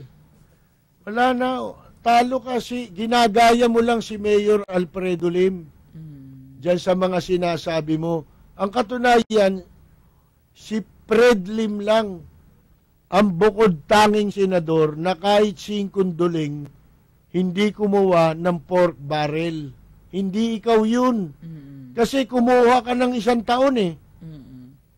1 taon ng termino mo, una mong termino, kumuha ka ng pork barrel. Ipagtapat mo sa tao yan. Hindi nagkukunwari ka. Zero, parang wala talaga kahit si Mayor Lim, nung maupong senador 2004, nag-file ng bill. Sa Senado, laban sa pork barrel, abolition ng pork barrel. Ayan, nasa archives pa hanggang ngayon. Siya wala. Hindi mo naman kailangan gumawa ng bill. Bubuhayin nyo lang yun. Yung Senate bill. Di ba? Mag-aaksaya lang kayo ng papel eh. Pwede naman yun, bubuhayin mo. Ikaw na ngayon na mag-o-author. Yun ding number na yun. Ba't ba gusto nyo? Maraming number dyan. Ginugulo nyo Ano pa gusto mong... Si Limang kauna-unahang nagpanukala na magkaroon ng implementing law sa laban sa political dynasty. Meron pa yung isa, yung tungkol sa decriminalization ng libel. Wala naman kayong nagawang ganun eh. Nahalata lang ni Lim, naku, walang susuporta sa akin dito. Kasi na-archive lahat eh. Puro laban nga pala sa kanila itong naipanukala kong batas. Mga kaibigan, di ba? Ito si Lacson, booking na to si Pingi. Nagpapanggap eh. Hindi ba? Tsaka ano yun, palalabasin mo, nagsisinungaling si Duterte, tas ikaw nagsasabi ka ng totoo. Yun na nga sa butahe nga. Kaya diyan kayo mag-ingat. Ang kredibilidad naman ninyong dalawa, mas paniwala naman si Duterte kaysa sa kanya, di ba? Oo, kasi nga may napatunayan siya, wala naman eh. Ano ba napatunayan ni Lacson bilang pulis? Ang gusto lang niya nun sa pulis, sexy no? Malit bewang. Sino yung napatay na pulis na bata niya? Si John Campos. Yun ang nag-iingat ng droga sa karami. Yung boyfriend ni Rosebud. Hindi ba binulgar ni Rosebud? Ang mga droga nandiyan sa loob ng karami. Ang may hawak si Campos. Nung kakanta na yung Campos, tinumba. Ilang araw namatay. Kita ninyo. Tapos idolo ni Bato. Sarap paguntugin itong dalawang ito, no? Ako di ako naniniwala diyan kay Bato to, ha. 'Di ba ang sabi nila si Bato nakasama lang ni Duterte yan ng vice mayor si Duterte. 2010 yun, Neto lang yun, bago lang yun. Kasi nagtapos na yung 3 term niya, di ba? Kaya tumakbo siyang vice mayor. Noon lang na-designate yan doon sa Davao na nakasama ni Duterte. Kung makapagsalta, akala mo sabay silang lumaki. At saka hindi nyo ba nahalata, puro press release? Wala wala namang actual na action, walang action. Tsaka sabi ko nga, yung change na gusto nating makita, yung illegal, alisin nyo lahat. Hindi puro yan lang. Kasi yung disiplina, makikita mo yun kung hindi kumikilos yung polis laban sa lahat ng illegal, wala pa rin disiplina, so walang change. Tama. Di ba? Ano ba? Yun lang ba trabaho ng polis? Yung pumatay? Ang dami-daming trabaho. Nakikita, halimbawa, yung koronel na yan, dyan sa MPD. Nakikita mo, nagko-close open yung mga vendors. Kunyari, alisin ngayon. Hindi mo alam yan? Bulag ka rin? Laging nakapikit ba mga mata nyo? Sarado ba lagi ang mata nyo? Naka-blindfold. Jesus Mariosep, lokohan yan. Kung hindi kayang paalisin ni Erap, ano ginagawa ng pulis? Hindi naman batas si Erap. Ano ba kayo? Mga kortina ba kayo? Mga dekorasyon lang kayo? Kaya hindi ako naniniwala pa dyan kay Bato, wala pang napapatunayan yan. Overacting na, wala pang napapatunayan. Ang gusto, draw daw, 5 raw kalaban. Minsan may sinabi pa yan, ayoko sa pulis na paano yung pulis na may babae? Hayaan nyo sila, personal yun. Ang ayoko yung nanlalalaki. Ako umpisa pa lang, na-detect ko na to Sana mali ako. Di ba yung kanyang inauguration sa Krame? Yung turnover? Hindi ba pinuri pa si Purisima? Ikinuwento niya pa na dapat yung sinabi niya ng kanyang asawa sa kanya na dapat daw pasalamatan niya si General Purisima dahil pinaganda yung White House, kaya maganda titira nila ngayon. Yung pala gusto nila palasyo gusto nila yung buhay hari akala natin hindi naman ganun si Duterte. Simple. Ba't baliktad lagi to si Bato? Kay Duterte, 35 yung mayor. yung local executive. Sa kanya, 25 na lang eh. 3 na lang eh. 23 na lang eh. Minus 12. Ano ba yan? Ha? Mas binawasan ng Lacson, 5 na lang eh. Mas marami yung mareglo kay Lacson. Baka mamaya, wala na eh. Oh. Kay Duterte, 35. Kay Bato, 23. Kay Lacson, 5 na lang. Oh. So, hindi si Lacson magbawas, no? May 5 na lang. Ha? Yung 30, absuelto na niya, no? Mga kaibigan, ngayon, eto unti-unti, masisira din ang credibility ninyo. Baka pagkatapos ng SONA, honor before SONA, wala na kayong kredibilidad. Bakit? Anong petsa tayo ngayon?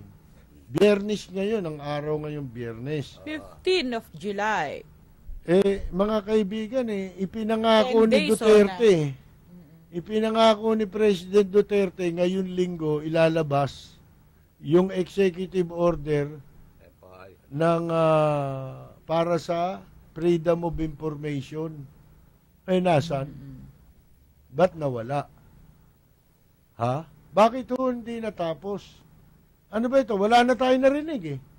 Antayin natin bigyan natin ng pagkakataon hanggang sa 1 linggo Executive order lang yan eh. Ang sinabi naman na niya yung detalye.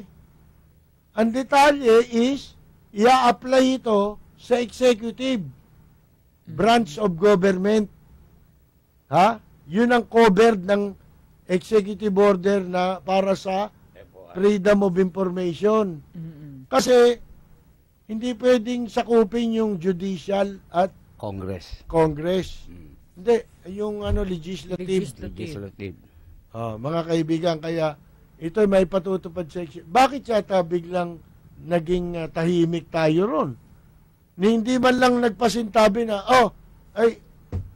ngayon sana, pero hingi kami ng konting palugit sa 1 linggo na. Kasi medyo marami tayong naging trabaho ngayon, inaasikaso. Tignan natin mamaya kung ano sasabihin nila. Tanong mo mamaya yan. Kasi Biyernes ngayon eh. Okay? Mga kaibigan, wag tayong wag tayo magka-amnesia.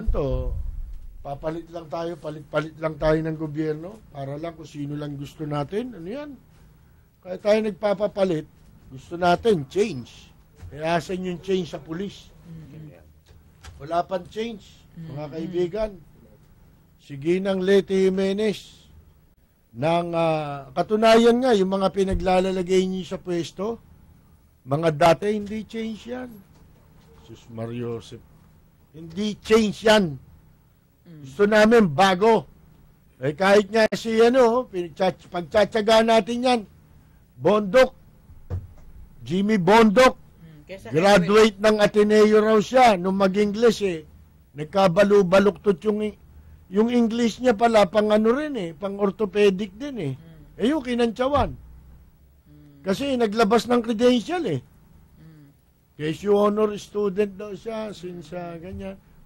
May back and forth pa siya. Second honor. Kasi dalawa lang sila May tawag tayo si Ginang Leyte Jimenez ng Las Piñas. Magandang umaga po. Magandang umaga, Mr. Lapid. Opo. Gusto ko lang sanang investigahan itong si Pagdilaw. Kasi po, nabasa ko sa Star tungkol sa pagkamatay ng asawa ni Leni Robredo. Merong parang may connection ito kay Rico. Ganito, Mrs. Puputulin ko kayo, huwag kayong magagalit. Apo.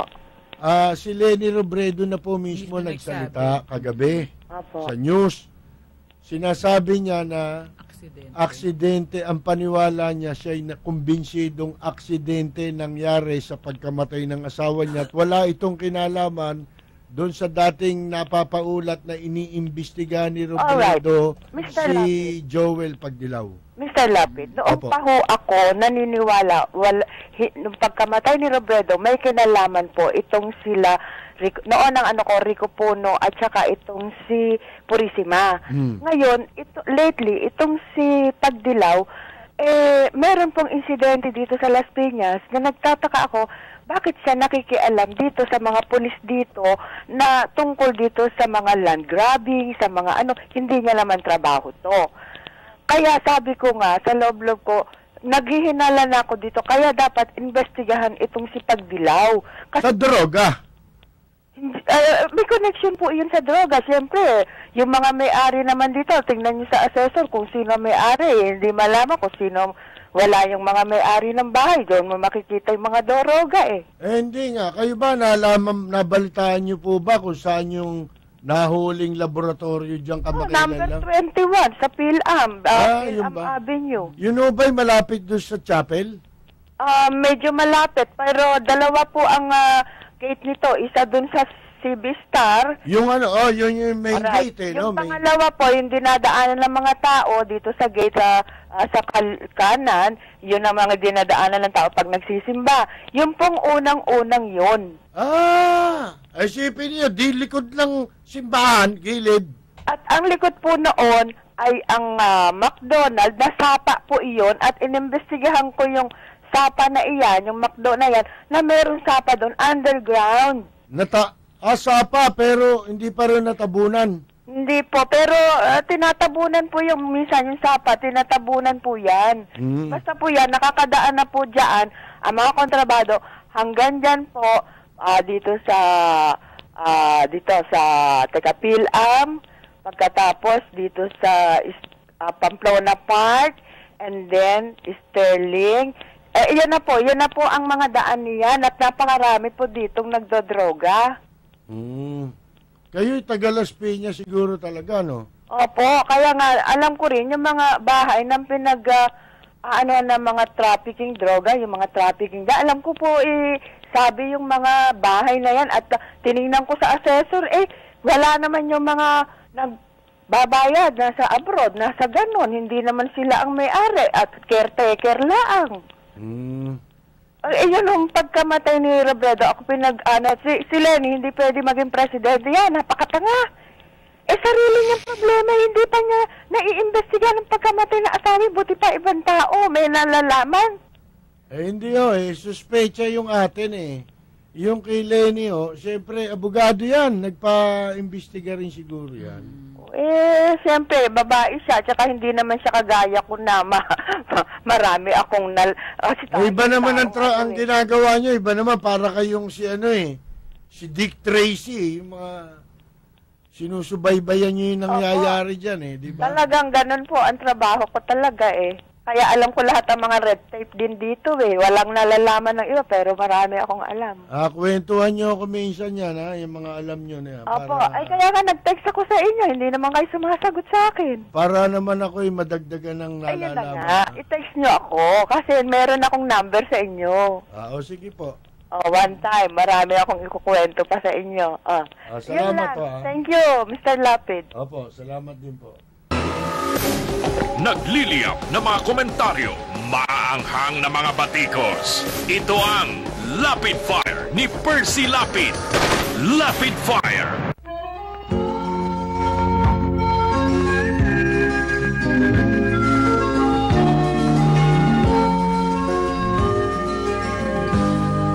Sa bayan ko ay isa ang... Mga kababayan, tayo po ay wala na namang oras. Diyan po tayo pansamantalang muling magpapaalam. Hanggang sa Lunes pong muli, ito po si Rose Novenan. Po naman si Peter Calastar.